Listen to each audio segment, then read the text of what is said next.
بله تماشاوان هجاج بوگو ام بزانبن نهاروش لروج آوای کردستان چاوج آلی اولهی و آلی خوندنی آلی چاندنی آلی جواکی و هر آوایی نها زیبری خوب دم نوچگهان آرکه هفکاری من بردان حسین لیوی جاری لسیدیا آرکه نل سریا سکایب یان جیل سریا تلفونی تمات باش و تبخیر هاتی بری حتشتی بهنا روجاواش ستي تبخیر هاتی ت بخوات الروج آواد مینه ام دخوازم بزانه بن روش بگشتی لروج آوای کردستانی چاوای تایبتی پشتی کو نرخ دلاری امریکی گهشت 607 لیره سوری یعنی نها خلک روج آوای کردستانی چاوا جیانا خبری وت به راسي دسبيك اسباس و از كارم از بيجم تاكو كليكا كو از گشت ما باشوري كردستاني جي نرخ دولار برادايك بر بلند يعني براسي جي رولك خيات هيبتها بو لسر جواكي بتهواي جي نخاسم وان مالباطن فقير يكو بلنغازي كو تشتك جوانا نوي بيتيفيان جياني جوانا براسي قلكي بقلسيد بروجانا درباز دكرن نخاسم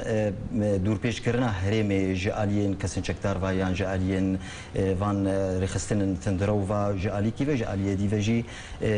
دسهلاتا سوري جي دماكو بتهواي روجاواي كردستاني دور پیش كريا تاكو كاميون يشيني كو درباسي روجاواي كردستاني ببن نتكاري بون درباسي ببن براسي جي البازرگانيا باجارو كي گركي لگي اسكار مجموكو نمونك بشوكو بازرگانيا ياكو ام دبيجيني آشيني يا كسكاتي براسي تشتك دهندروي وافروش هذا نبو جبلي بلكي وكو چند بطاطن يعني باجان نبو يعني تشتي بيويست من كوجانا خلكيرا هل بت رولك تايبت يا دولار هبو لسر بي تي في ديجي وكو شكر يعني برنج يعني زيت يعني رون اف تشتن يكو جانا خلكي روجانا بيويستا كو بخون يعني كو بكرن نخصم جاليكي دي فيجي او نرخن وان جلو برگان جي يكو دروجاواي كردستان دكو هاتيه بلند كرن براسي براده كبر بلند بو تكاريبو تبيجد بازرگانيا ده بتواي جي كرينو فروشتن ند هات كرن وكو چند سرداني ما هبون جه فروشن هذا يكو جلو برگ جي دهاتنا فروشتن دانا نشاندان كو بلكي دراده ده استيا كو بلكي بيجي صدي كاري واناكي هاتيه قلس كرن جي انجاما كو دولار هاتيه بها كرن نرخن آلاوي واجي انجلو برگي واجي هاتيه بها كرن جاليكي دي از دكارم از بيجم او كارمندن كل جمد سلاتا سوري كو كاردكن لوا برزان امي ورن لسر في كسر في خالهاني يعني انها وكو د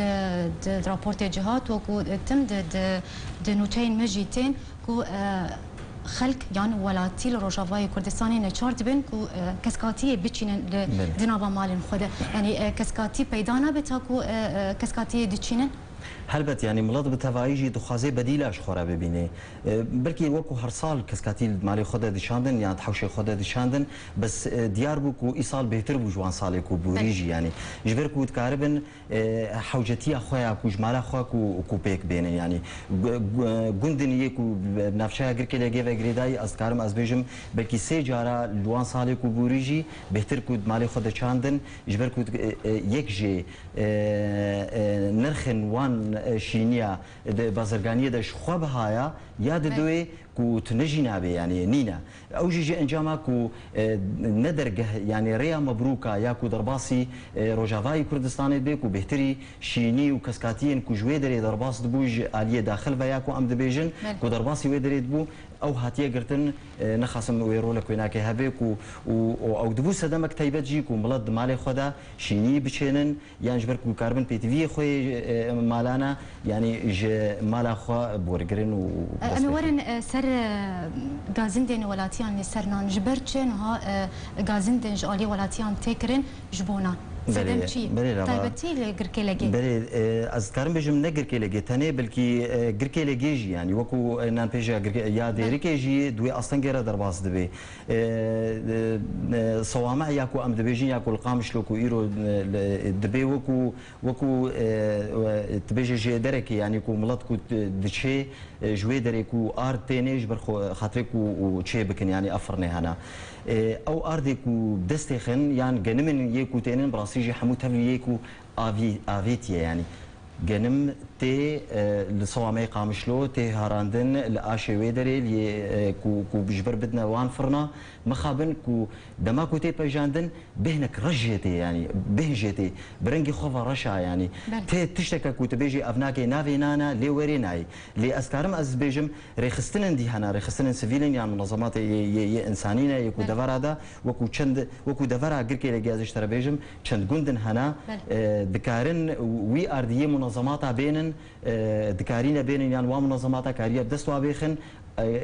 زحفه يعني دكاري بيجي غوري مالي وانا هر يك جوار هاتي خصاندن ودكارين جواره ببن لدغركي لجيدا ودير كده وشندر نديجي هنا قامش ده براسيجي ملات قلكي غازن داد كن جفينا نيكوتي نانك فرشا بهن جيتي ناي خوارن يعني بوي فيتشتي اذكار ما ازبجم يعني ام هيفيد كن يعني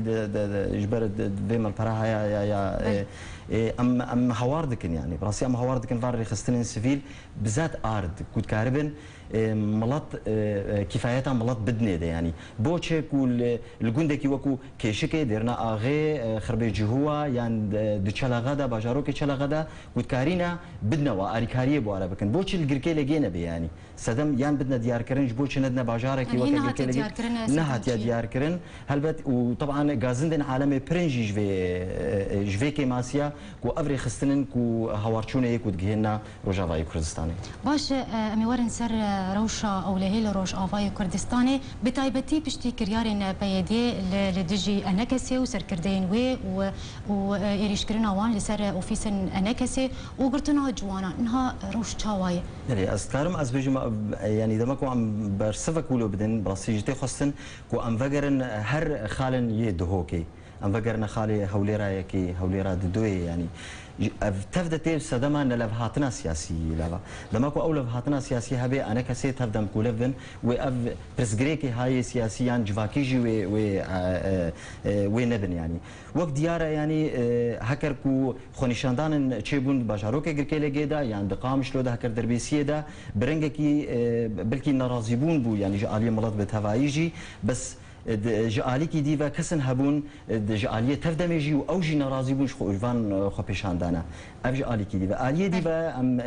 يا لشكريانا شار جي هبر دوام تيدا يعني او دبين وكو اركي خوسر يعني دفي خو باراستنا خوسر ببي روجاواي كردستاني دا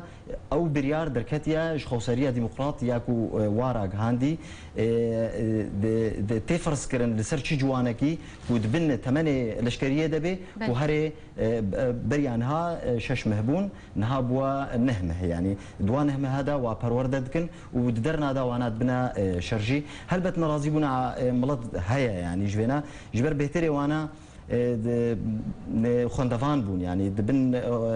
بلي برزان حسين ما تخست ام بهتر بطر دريج بكن لي دمامانينا قال لك سباس جبون وشغهاني اركي برزان حسين قلت ايرو ميفاني سيدي اركي وقال لك سباس